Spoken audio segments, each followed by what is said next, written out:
How do you keep motivation in the off season when you haven't got a specific race or event?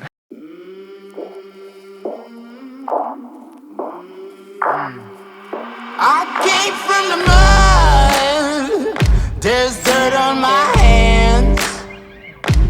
Strong like a tree, there's roots where I stand. Oh, I've been running from the law. Hope they won't shoot me down soon.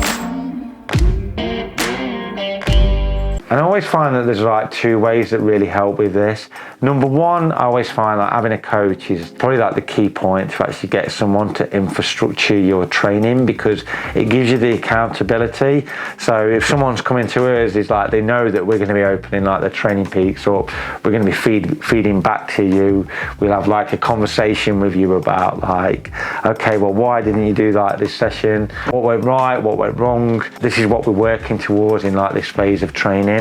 And I think that in the back of your head, if you've got like that accountability, it like really helps. What I always do as well is training with other people, you know. For a lot of us, when you're limited on like time and you're quite selfish around like what you're trying to work towards, like, but in the off season, it's a great time to actually train with others. I just think that if you've got that accountability of going and meeting somebody, especially if they're willing to follow like your training, that does help like quite a bit. It just helps a lot. And then, you know, like this 2-3 hour session that you might be doing, it might even just be like an hour. It kind of really helps just break it all up. Before you know it, you're like, oh wow, look at your watch and the time's gone. So I think they're two key parts like into the winter. And just keep it, like when it comes to like the training itself, just keep it like interesting sometimes.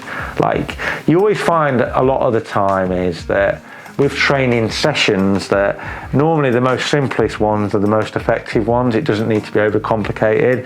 But I do find in like the winter, it's good to kind of, I don't know, like have like all these little bits that you're trying to focus on. It just keeps like the mind stimulated. So that's a good way of doing it. And you can do that as well. It's not like you've got to meet somebody in person. Like what we always do in the winter is you can have like, you know, just arrange to, you know, have a group ride on like Zwift or even go and have a calf stop sometimes.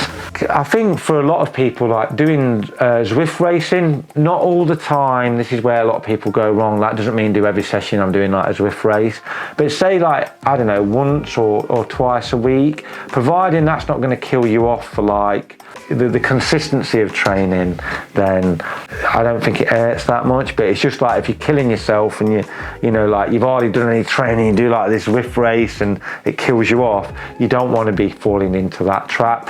What I always find is for whether you're a cyclist, triathlete, riding off-road is a great way of working on your ability to kind of, number one, not push yourself like too hard, but number two, it just works on the skill set and also like the mindset of riding a bike like differently.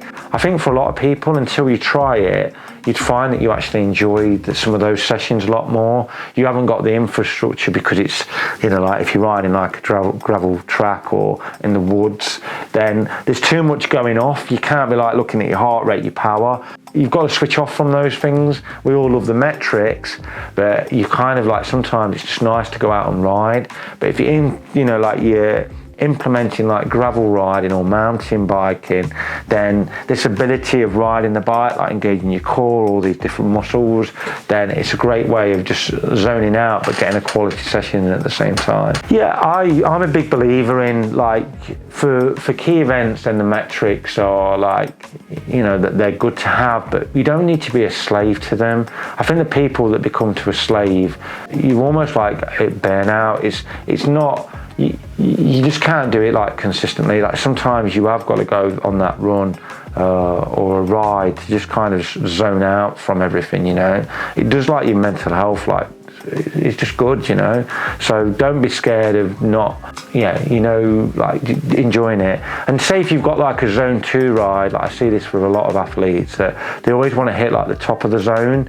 Like sometimes it's like easy can be hit easy, you know. Anyone that's successful, they have like the easier days because they know that when it comes to the hard days, they've got to go to like this dark place. And if you're in this middle ground where a lot of athletes fall in the trap of, then you just can't push like when you've really got to, you know.